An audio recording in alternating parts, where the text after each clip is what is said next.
Hello guys, welcome back. Today I want to talk about the rumors and speculation of John Tavares potentially coming to Dallas. Now originally I didn't think it was even possible, even the realm of possibility, for that to even happen in a million years. John Tavares is asking and is going to get at least $10 million.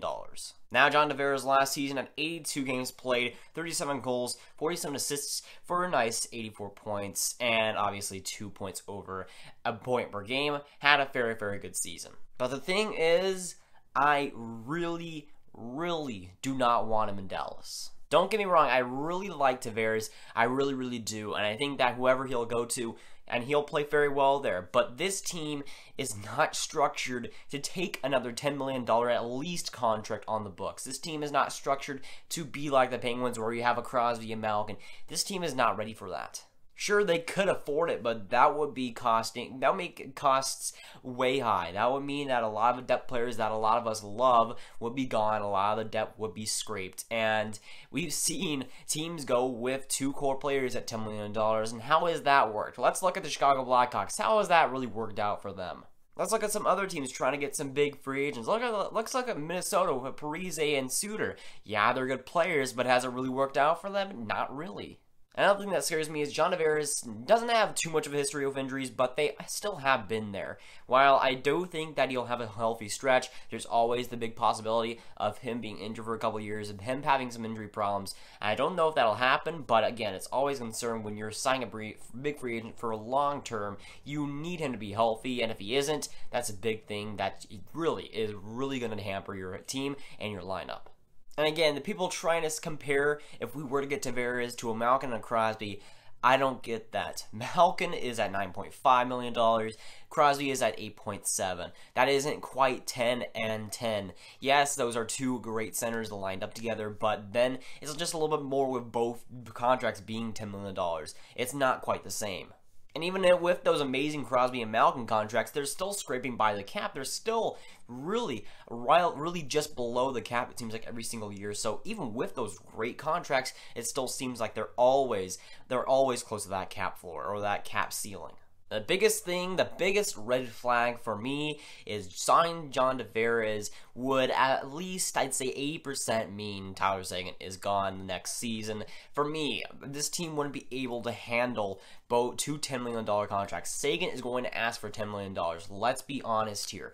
Would you rather have John Tavares, who is older, who could put up more points, or Tyler Seguin, who is younger and would have still the same cap? I definitely want Tyler Seguin rather than having John Tavares out of free agency. If John Tavares was the same age as Tyler Seguin, this would be a different story. But to me, Tyler Seguin is a much complete player. We've seen the development of him over the last season. He's been fantastic in the penalty kill. This season, he started being used in the penalty kill, and he was terrific in that area. One of our best penalty killers, one of our best defensive forwards, and that's something that he's been working on throughout the last couple of years, and he's definitely put together in this season, this past season with the Dallas Stars. It was really noticeable how he's really effective defensively, and was one of our best defensive forwards throughout last season, and he's definitely shown that. Physicality is there too, and of course he's still scoring goals in an amazing rate on the power play and on even strength. He does really everything. I wouldn't say he's a really complete player, but he's pretty near it.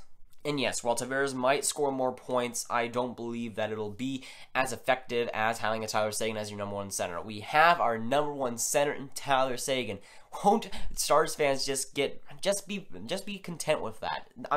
I mean, we could use a second line guy, but I don't want to pay two guys $10 million for that to work. And with Tyler Seguin, he's a much more complete player. John Tavares, his defense is pretty lackluster. He hasn't played penalty kill time. He's going to score more points, Tavares is, but would you really cut that points marker off for some more valuable play in the defensive end and the penalty kill wise? For me, Tyler Seguin is a much more valuable player, and I've been saying all this time, Tavares is going for at least $10 million. Let's say he goes for $11, $12 million, then what would you do there? You would not be able to keep Sagan if it were to go ask for that much extra. But Sagan, I feel like he'll be around that $9-10 million range, not asking as much as John Tavares. With Sagan, I feel like he's a much complete player and brings a lot more to the team than a John Tavares will. But we have our number one center. I realize that we have a second line center need, but we aren't going to pay $10 million for a second line center. I don't want to have to do that. It's going to be hard to find a center,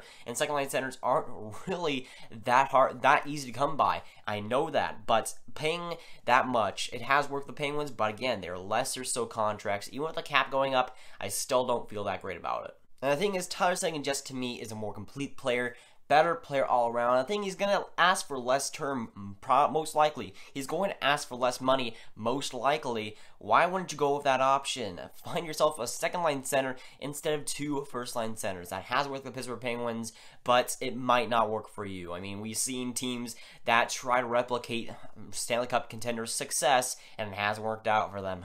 Vancouver. We don't want to have to replicate people's success because sometimes it just doesn't work. Sometimes we don't need to do that. And with Tavares, we don't need 2 first-line centers. We need a first-line center, and we need a second-line center. I think that's about good. And I know why Stars fans want him. I know why people want him in Dallas, but it just screams red flags to me. It screams something that we won't want in the long run. With Sagan, I feel like he's a much more complete player that will be a much more complete player for a longer period of time. And just to me, you're giving up something for more points and more production, but you're giving up that defense. You're giving up that penalty time, and you're giving up the all-around ability that Sagan will bring. Tavares, not so much. And while Tavares will perform, I want him to go to some other team so he can be some other team's problem.